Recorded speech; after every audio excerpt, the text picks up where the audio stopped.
Welcome back to my channel. আশা করি তোমরা সবাই খুব ভালো আছো আর আমিও ভালো আছি। তো চলো বেশি কথা না বলে আজকের দিনটা স্টার্ট করি।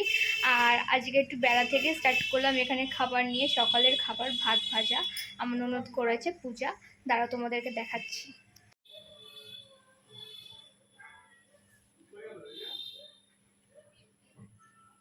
তুমি খাওয়া দাওয়া করে নিয়ে তোমরা দেখতে থাকো আজকে আমি সারাদিন কি করছি। আশা করি ভালো লাগবে। আর আজকে আমার মা বাপির আসার কথা ছিল, কিন্তু যা বৃষ্টি পড়ছে কি করে আসবে আমি বুঝতেও পারছি না। তো দেখি আরেকবার ফোন করে যদি আসে। সব থেকে বড় কথা আজকে আমার মায়ের জন্মদিন, ভেবেছিলাম আজকে আসলে ছোট করে এখানে একটু সেলিব্রেশন করব, কারণ আমি ছাড়া এই কাজটা কেউই করে না, কেউ অতটা করে না। যাই হোক আমার মা আমিই করব ভেবেছিলাম, কিন্তু বৃষ্টির জন্য দেখি আসতে পারে কিনা। তো দেখতে থাকো তোমরা সারাদিন কী করছি, আশা করি ভালো লাগবে।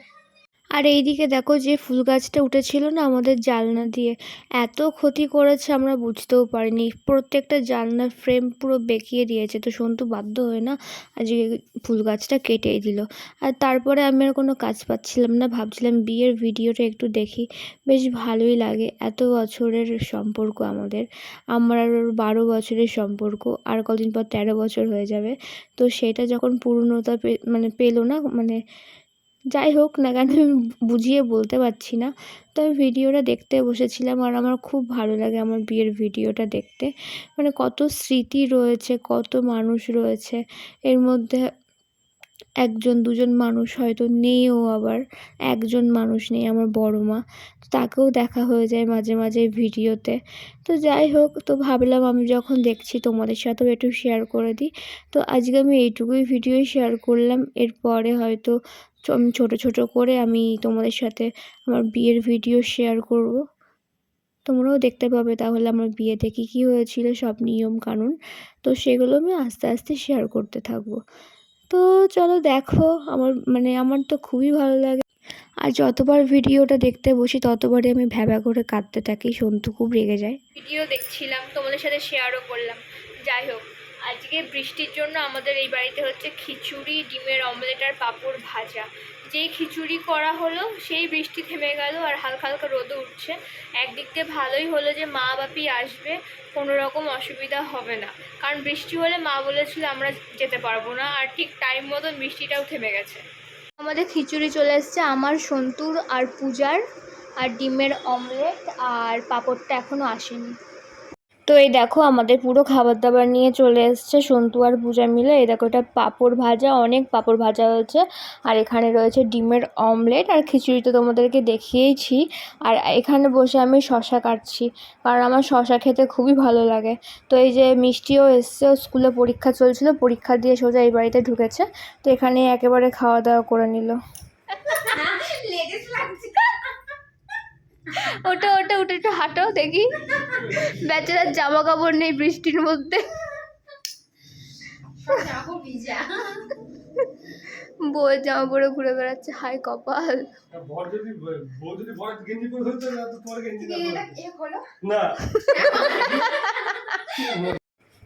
অনেক অপেক্ষার পরে প্রায় সন্ধেই হয়ে গেছে। আর দেখো মা বাপি গুলু তিনজনা চলে এসে, গুলু পা টিপে টিপে ঢুকছে, ভেবেছে আমি ওকে দেখিনি, কিন্তু আমি যে উপর থেকে দেখছি ওটা কিন্তু ও জানে না। তো যাই হোক, ওই যে মা বাপি আসছে, আর এই যে চলেও এসছে, এসে এগুলো দুষ্টুমি শুরু করে দিয়েছে। এসি রিমোট আর টিভি রিমোট হাতে নিয়ে বসে পড়েছে, কারো কোনো কথা শুনছে না। আর এখানে এখন এটাকে নিয়ে খেলা করছে, কারণ ওর বাড়িতে বুনু রয়েছে, তো বুনুর জন্য একটু মনটা খারাপ করছিল। তো এখানে একে পেয়ে এর সাথে একটু খেলা করছিল। আর এখন যাচ্ছি আমার পিসি শাশুড়ির বাড়িতে, কারণ হচ্ছে আমাদের ওই বাড়ির পুচকিটার আবার হচ্ছে অন্নপ্রাশন তো হয়নি, তো সামনেই জন্মদিন চলে আসলো 1 বছরের। তো সেই জন্য নেমন্ত্রণ করতে যাচ্ছি।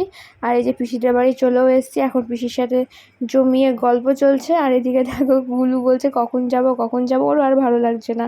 তো এদিকে আবার বাড়িতে এসে আমি খেতে দিয়ে দিয়েছি, যেহেতু নিরামিষ তো বাইরে থেকে রুমালি রুটি আনা হয়েছিল মায়ের জন্মদিনের জন্য, আর বাপি মিষ্টি নিয়ে এসেছিলো। আমি আর সন্তু রাতে দুপুরে সেই খিচুড়িটা খেলাম, কারণ অনেকটা খিচুড়ি ছিল। তো এটা পরের দিন সকালবেলা মা ঘুম থেকে উঠে স্নান টান করে পুজোটা দিয়ে নিচ্ছে, আর এখানে গীতা পড়ছিল। বাপির জব টপ করে আর্নিক করে এখন জব করছিল, আর গুলু সবে ঘুম থেকে উঠলো। আর ঘুম থেকে উঠে দেখো ফ্রেশ হয়ে ও এখন ড্রয়িং করতে বসে পড়েছে। আর তারপরে আমি আবার নিচে গেলাম চা করতে, আর এই যে আমি চাটা করে নিয়ে চলে এসেছি ওদের জন্য। এখন চা খেয়ে সন্তু আর গুলু বেরোলো, বৃষ্টির মধ্যে যাচ্ছে বাজারে দুপুরের সকালের খাবার আনতে, ওই ডালপুরি কচুরি এসবই আনতে গেল। তো যাই হোক, অনেকক্ষণ আমি ভিডিও করতে পারিনি, সন্তু ফোনটা নিয়ে বেরিয়েছিল। তো দাদার গাড়িটা রেখে গেছিলো, তো বললাম যে আমি আর সন্তু গিয়ে মা বাপিকে স্টেশনে ছেড়ে দিয়ে আসলাম, ফালতু আবার কেন টোটোয় করে যেতে যাবে, বাড়িতে একটা টোটো রয়েছে। তো আমরা এই যে ওদেরকে স্টেশনে ছেড়ে দিলাম, মা আবার সন্তুর সাথে কি কথা বলছিল। তো যাই হোক, এখন আমি আর সন্তু চলে যাব বাড়ি। আর এই দেখো আসার সময় পেছনে একা একা বসবো, সন্তু বলে সামনে চলে আসো। তো এসে আমি সামনে বসে পড়লাম, আর বেশ ভালোই লাগছিল। তো মা বাবাকে দিয়ে সবে বাড়িতে ঢুকলাম আমি আর সন্তু। তো ভালোই লাগে মা বাবা এখানে আসলে। তো যাই হোক, আমি আবার হয়তো কাল পরশু আবার ওই বাড়িতে চলে যাবো, কারণ সন্তু আবার কলকাতায় চলে যাবে। তো যাই হোক, এই ব্লগটা আর বড় করছি না, এই অবধি রাখছি। যদি তোমাদের ভালো লেগে থাকে লাইক শেয়ার কমেন্ট করো, আর সাবস্ক্রাইব করতে কিন্তু একদমই ভুলো না।